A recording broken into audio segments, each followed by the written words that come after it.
Assalamualaikum warahmatullahi wabarakatuh. Waalaikumsalam Waalaikumsalam warahmatullahi wabarakatuh. Pada kesempatan kali ini, kami akan mempresentasikan hasil diskusi kami dalam mata kuliah Teori Pengambilan Keputusan dengan materi pengambilan keputusan dalam kondisi konflik. Sebelum memulai presentasi pada hari ini, perkenalkan kami dari kelompok 4, Administrasi Bisnis kelas 5C. Saya Adinda Indiana sebagai moderator, dan rekan saya Fitra Syaumi sebagai pemateri, Ita Fajriani sebagai pemateri, Sonia Firdaus sebagai pemateri, Halimatul Fitria sebagai pemateri, dan Ria Ulfias sebagai pemateri. Berikut ini merupakan beberapa materi yang akan kami sampaikan. Yang pertama ada definisi mengenai materi yang akan disampaikan. Yang kedua, sebab-sebab terjadinya konflik.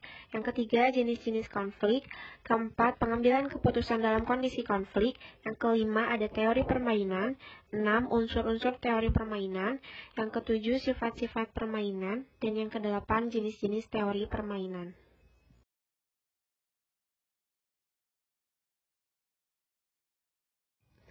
Materi yang pertama adalah mengenai definisi dari materi yang akan disampaikan dan akan disampaikan oleh saya sendiri. Yang pertama adalah pengambilan keputusan. Pengambilan keputusan merupakan suatu proses pemilihan alternatif terbaik dari beberapa alternatif secara sistematis untuk digunakan sebagai suatu cara pemecahan masalah. Jadi pada intinya pengambilan keputusan itu adalah cara kita bagaimana memilih keputusan terbaik dari beberapa pilihan alternatif yang ada. Keputusan ini sebagai pemecahan masalah untuk mencapai tujuan yang kita inginkan. Yang kedua ada pengertian konflik. Konflik adalah sebuah masalah yang timbul antara dua orang atau lebih yang biasanya lebih mengarah ke arah negatif, contohnya seperti perseteruan. Konflik ini pada intinya adalah masalah, dan masalah ini tentunya harus kita pecahkan dengan cara mengambil keputusan yang terbaik. Selanjutnya akan kami jelaskan bagaimana cara pengambilan keputusan dalam kondisi konflik. Materi selanjutnya yaitu sebab-sebab terjadinya konflik yang akan disampaikan oleh Sonia Firdaus. Sebab-sebab terjadinya konflik. Yang pertama, proses terjadinya konflik terdiri dari 3 tahap, yaitu peristiwa sehari-hari, adanya tantangan, dan timbulnya pertentangan. Yang kedua, perebutan tenaga kerja ahli yang profesional. Suatu organisasi ingin memiliki tenaga kerja yang handal dan berkualitas. Ini salah satunya dapat dilakukan dengan cara mengambil atau menarik SDM yang berasal dari organisasi atau perusahaan lain. Yang ketiga, konflik juga memungkinkan terjadi karena kondisi dan situasi eksternal. Selanjutnya yaitu jenis-jenis konflik. Secara umum, konflik dibedakan menjadi 2. Yang pertama, konflik destruktif atau disfungsional. Konflik ini dapat menimbulkan kerugian bagi individu atau organisasi yang terlibat, contohnya seperti tawuran. Tawuran antar dua kelompok yang memiliki masalah antar individu dengan individu lain. Solusinya yaitu dalam konflik tersebut adalah dilakukannya pendekatan antara remaja yang sedang mencari jati diri. Dilakukannya yaitu harus sama guru atau orang tua.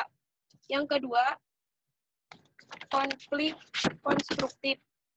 Konflik ini dapat memberikan keuntungan bagi individu atau organisasi tersebut. Contohnya yang bisa kita ambil di sekitar yaitu persaingan antar dua perusahaan dalam mendapatkan klien. Dengan adanya persaingan ini, setiap perusahaan akan berusaha meningkatkan produknya masing-masing.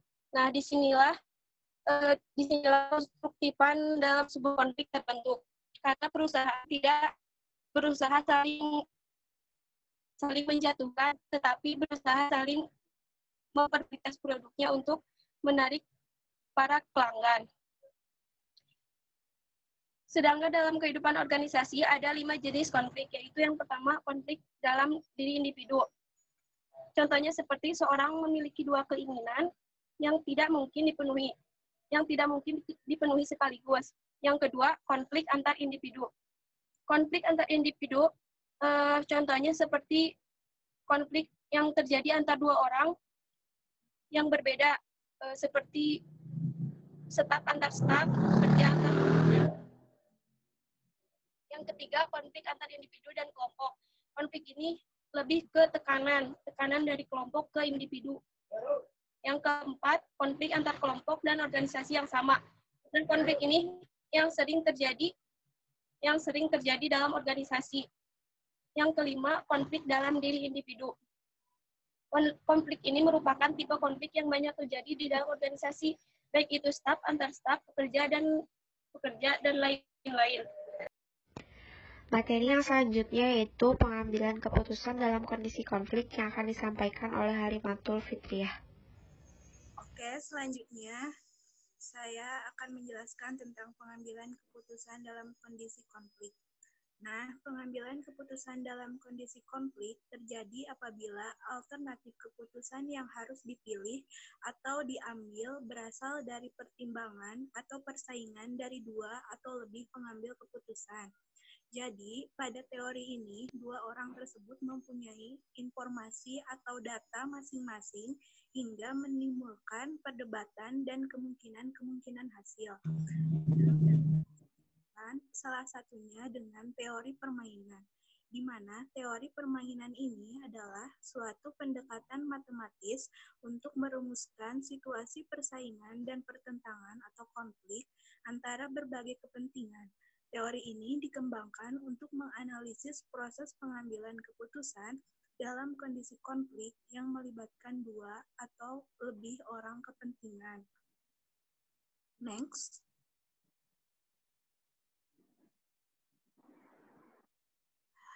Di sini juga ada unsur-unsur dari teori permainan.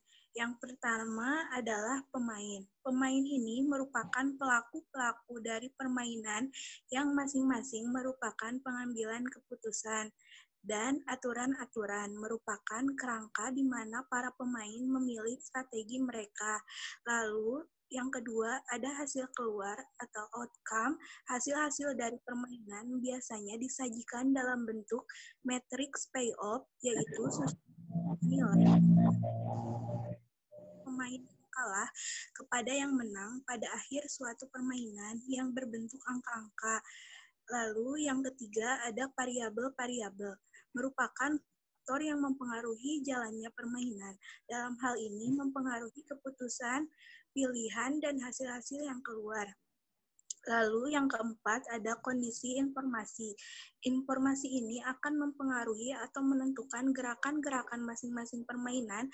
Kekurangan informasi dapat membuat pemain salah pilih atau tidak dapat menarik keuntungan dari perubahan situasi. Lalu yang terakhir ada pemberian nilai. Pemberian nilai ini ditujukan kepada hasil keluar. Pemberian nilai ini dilakukan oleh pemain dan akan mempengaruhi atau menentukan pilihan alternatif. Selanjutnya di sini ada sifat-sifat permainan yang terdiri dari jumlah pemain terbatas ditentukan sesuai dari jenis-jenis permainan untuk meminimalisir terjadinya konflik lain. Lalu yang selanjutnya ada untuk setiap pemain terdapat sejumlah kemungkinan yang terbatas, terdapat pertentangan kepentingan antar pemain karena di dalamnya ada persaingan untuk menyelesaikan kemungkinan mana yang lebih baik. Lalu ada aturan permainan untuk mengatur di dalam memilih tindakan diketahui oleh setiap pemain. Dan yang terakhir, hasil seluruh kombinasi tindakan yang mungkin dilakukan berupa bilangan positif yang artinya keuntungan dan negatif artinya kerugian atau no yang artinya sama. Next. Ada jenis-jenis dari teori permainan. Yang pertama berdasarkan jumlah pemain. Di sini juga dibagi menjadi dua, yaitu permainan dengan dua pemain. Yang artinya jika pemainnya yang melakukan adalah dua orang. Lalu yang kedua, permainan dengan N pemain. Jika pemain yang melakukannya dua orang atau lebih sesuai kondisi yang ada. Lalu yang kedua, berdasarkan jumlah keuntungan rupiah. Yaitu permainan dengan jumlah tidak nol, yaitu jumlah total keuntungan dan kerugiannya bukan nol, yang artinya bisa untung atau rugi. Yang kedua, permainan dua pemain dengan jumlah 0. Permainan ini dimainkan oleh dua orang atau kelompok atau organisasi yang secara langsung mempunyai kepentingan yang berhadapan. Disebut permainan jumlah 0 karena keuntungan atau kerugian satu pemain adalah sama dengan pemain lainnya, sehingga jumlah total keuntungan dan kerugian adalah 0. Dan ini juga dibagi menjadi dua, yaitu yang pertama, permainan strategi murni, yaitu penyelesaian masalah strategi murni dilakukan dengan menggunakan konsep maksimin untuk pemain atau perusahaan baris dan konsep minimax untuk pemain atau perusahaan kolom. Dalam strategi ini, seorang pemain atau perusahaan akan menggunakan satu strategi atau strategi tunggal untuk mendapatkan hasil optimal atau saddle point yang sama. Lalu yang kedua, permainan dengan strategi campuran. Penyelesaian masalah dengan strategi campuran dilakukan apabila strategi murni yang digunakan belum mampu menyelesaikan masalah permainan. Dalam strategi ini, seorang pemain atau perusahaan akan menggunakan campuran atau lebih dari satu strategi untuk mendapatkan hasil yang optimal. Setiap strategi yang dipergunakan berusaha untuk mendapatkan nilai permainan atau saddle point yang sama juga. Materi yang selanjutnya mengenai permainan strategi murni yang akan disampaikan oleh Ria Ulfia. Baik, saya akan menjelaskan tentang contoh kasus dari permainan strategi murni.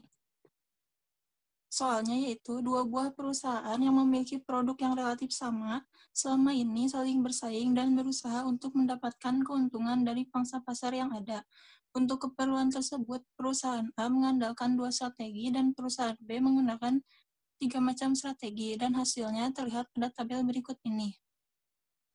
Bisa dilihat dalam tabel, perusahaan A memiliki dua strategi, yaitu strategi harga murah dengan angka 1, 9, dan 2, dan strategi harga mahal dengan angka 8, 5, dan 4. Dan lalu perusahaan B memiliki 3 strategi, yaitu strategi harga murah dengan angka 1 dan 8, lalu strategi harga sedang dengan angka 9 dan 5, dan strategi harga mahal dengan angka 2 dan 4.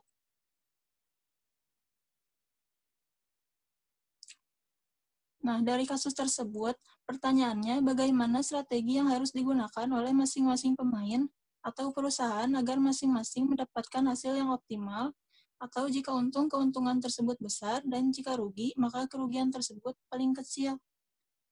Jawabannya yaitu langkah satunya, menentukan maksimin dari perusahaan A. Maksimin itu adalah hasil-hasil terkecil dari alternatif atau setiap strategi yang ada. Nah, di sini perusahaan A maksiminnya strategi harga murah yaitu 1 dan strategi harga mahal yaitu 4. Langkah kedua, menentukan maksimax dari perusahaan B. Maksimax yaitu hasil-hasil terbesar dari setiap alternatif atau strategi yang ada. Maksimax perusahaan B yaitu dari strategi harga murah adalah 8, dari strategi harga sedang adalah 9, dan strategi harga mahal adalah 4. Kemudian langkah ketiga, karena pilihan pemain baris A dan pemain kolom B sudah sama, yakni masing-masing memilih nilai 4, maka permainan ini dapat dikatakan sudah ditemukan nilai yang sama atau saddle point. Hasil optimal di atas mengandung arti bahwa pemain A meskipun menginginkan keuntungan yang lebih besar, namun A hanya akan mendapat keuntungan maksimal sebesar 4 bila ia menggunakan strategi harga mahal. Sedangkan pemain B meskipun menginginkan kerugian yang dideritanya adalah sekecil mungkin, namun kerugian yang paling baik bagi B adalah sebesar 4, dan itu bisa diperoleh dengan merespons strategi yang digunakan A, yang juga menerapkan strategi harga mahal. Materi yang selanjutnya mengenai permainan dengan strategi campuran akan disampaikan oleh Fitra Syaumi. Nah, di sini contoh kasusnya itu sama. Perbedaannya yaitu perusahaan A menambahkan strategi yang baru, yaitu strategi dengan harga sedang. Dapat diketahui perusahaan A dengan strategi murah 2 5, dan 7. Strategi sedang, min 1, 2, dan 4. Lalu strategi 3-nya, 6, 1, dan 9. Nah, untuk perusahaan B, strategi harga murahnya itu 2, min 1, 6. Strategi harga sedang, 5, 2, 1. Dan strategi harga mahal, 7, 4, dan 9. Next. Nah, untuk langkah pertama, seperti yang sebelumnya, kita menentukan maksiminnya. Maksimin di perusahaan A itu menunjukkan harga murahnya itu 2, harga sedangnya min 1, dan harga mahalnya itu 1. Next. Nah, untuk langkah kedua, setelah menentukan maksimin, kita menentukan maksimaksnya. Diketahui perusahaan B dengan harga murah, yaitu 6, harga sedang 5, dengan harga mahalnya 9. Nah, untuk langkah ketiganya itu dapat diketahui maksimin dengan angka maksimin paling besarnya itu 2 dan angka maksimaks paling kecilnya itu 5. Nah, maksimin di sini menunjukkan dan maksimaksnya ini memiliki perbedaan 2 dan 5, yang berarti disebutnya itu maksimin itu keuntungan terbesarnya 2 dan maksimaksnya kerugian terkecilnya 5. Nah, karena ada perbedaan, disebut belum optimal dan belum ditemukan nilai permainan atau saddle point yang sama. Maka dilanjutkan ke langkah keempat. Nah, untuk langkah yang keempat, maka kita harus menghilangkan strategi yang menghasilkan keuntungan atau kerugian yang paling buruk. Untuk pemain A atau perusahaan A, maka menghilangkan strategi 2, karena di situ tertulis min 1, yang artinya mengalami kerugian min 1. Dan untuk perusahaan B, menghilangkan strategi 3, yaitu karena kerugiannya yang paling besar. Untuk langkah yang selanjutnya, masih permainan dengan strategi campuran, langkah kelima akan disampaikan oleh Ita Fajrian. Baik, saya akan menjelaskan untuk permainan dengan strategi campuran untuk langkah yang kelima. Nah, langkah yang kelima ini, setelah pemain A membuang strategi S2 dan pemain B membuang strategi S3, yang mana adalah strategi-strategi tersebut merupakan strategi yang paling buruk. Nah, sekarang diperoleh tabel sebagai berikut. Untuk perusahaan A, sekarang hanya menggunakan strategi harga murah dan strategi harga mahal. Untuk perusahaan B, menggunakan strategi harga murah dan strategi harga sedang. Next. Nah, untuk langkah selanjutnya, di sini kita hanya memberi tanda aja, yang mana apabila untuk perusahaan A itu untuk strategi harga murahnya menggunakan sebesar nilai P. Nah, maka yang strategi harga mahalnya adalah 1 min P. Untuk perusahaan B, diberi tanda sebesar Q, maka yang strategi harga sedangnya itu sebesar 1 min Q. Untuk langkah selanjutnya adalah mencari nilai besaran probabilitas. Nah, untuk perusahaan A sendiri, bila apapun strategi yang digunakan A, perusahaan B meresponnya dengan strategi S1 atau strategi harga murah.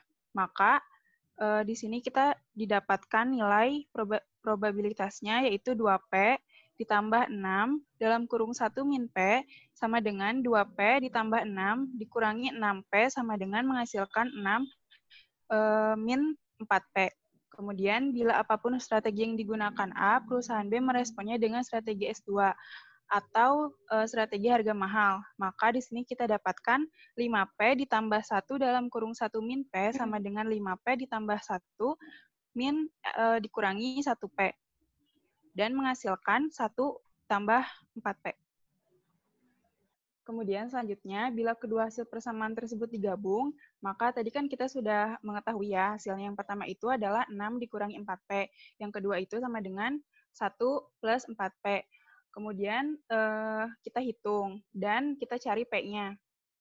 Berarti P sama dengan 5 dibagi 8 dan menghasilkan 0,625.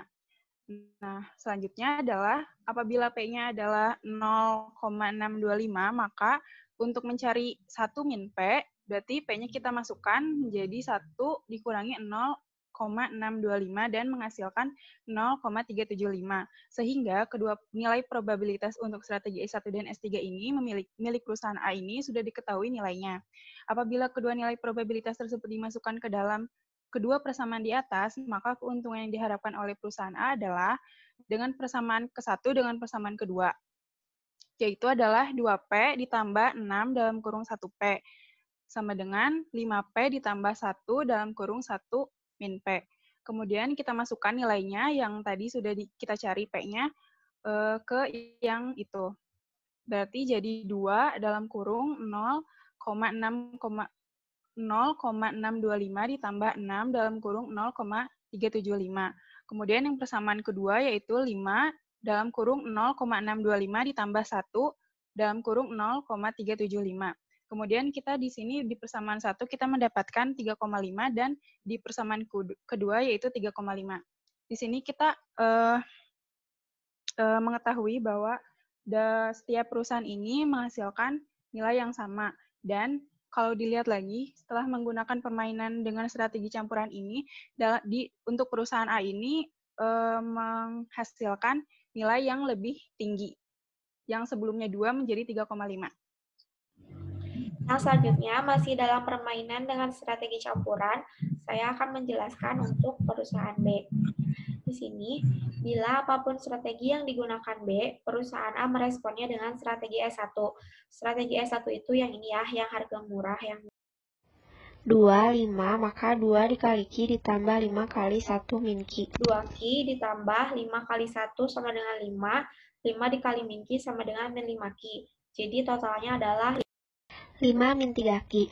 Yang kedua, bila apapun strategi yang digunakan B, perusahaan A meresponnya dengan strategi S3 atau strategi mahal. 6 kali Q sama dengan 6Q, 1 ditambah 1 dikali 1 min Q. Hasilnya adalah 6Q ditambah 1 min 1Q.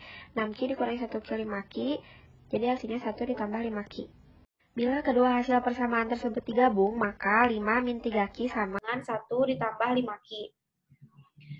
Ini 5 dikurangi 1, satunya pindah ruas ke kiri jadi min, 5 kurangi 1 sama dengan 4. Lalu ini min 3Q pindah ke kanan jadi plus, 5 ditambah 3 sama dengan 8Q. Jadi Q-nya adalah 4/8, yaitu setengah atau 0,5. Barusan kan sudah diketahui nilai Q-nya itu adalah 0,5. Jadi, maka nilai 1 min Q adalah 1 dikurangi 0,5 sama dengan 0,5. Sehingga kedua nilai probabilitas untuk strategi S1 dan S2 milik perusahaan B sudah diketahui nilainya. Apabila kedua nilai probabilitas tersebut dimasukkan ke dalam kedua persamaan di atas, maka kerugian minimal yang diharapkan oleh perusahaan B adalah sebagai berikut. Tadi kan ada persamaan, nah kita masukin nilai Q-nya 0,5. 2Q ditambah 5 dikali 1 min Q. 2 dikali 0,5 sama dengan 1. Ini 1 min Q kan tadi 0,5. 5 dikali 0,5 sama dengan 2,5. 1 ditambah 2,5 sama dengan 3,5. Ini yang persamaan kedua. 6Q ditambah 1 dikali 1 min Q. 6 dikali 0,5 sama dengan 3. 1 dikali 0,5 sama dengan 0,5. Kalau dijumlahkan hasilnya 3,5. Dari kesimpulan permainan strategi campuran ini, maka perusahaan A dari keuntungan sebesar 2 menjadi 3,5, yaitu meningkat 1,5. Dan untuk perusahaan B dari kerugian sebesar 5 menjadi 3,5, yaitu menurun 1,5. Itulah presentasi dari kelompok kami. Yang selanjutnya adalah masuk ke kesimpulan. Kesimpulan dari materi ini adalah pengambilan keputusan dalam kondisi konflik terjadi apabila alternatif keputusan yang harus dipilih atau diambil berasal dari pertimbangan atau persaingan dari 2 atau lebih pengambil keputusan. Dan tadi kan kita menggunakan teori permainan. Teori permainan adalah suatu pendekatan matematis untuk merumuskan situasi persaingan dan pertentangan atau konflik antara berbagai kepentingan. Teori ini dikembangkan untuk menganalisis proses pengambilan keputusan dalam kondisi konflik yang melibatkan 2 atau lebih kepentingan. Sekian presentasi dari kami kelompok 4 dan terima kasih kepada teman-teman yang sudah meluangkan waktunya untuk menyaksikan video presentasi dari kelompok kami. Semoga bermanfaat dan bisa menambah wawasan teman-teman mengenai teori pengambilan keputusan dalam kondisi konflik. Terima kasih. Wassalamualaikum. Assalamualaikum warahmatullahi Warahmatullahi wabarakatuh.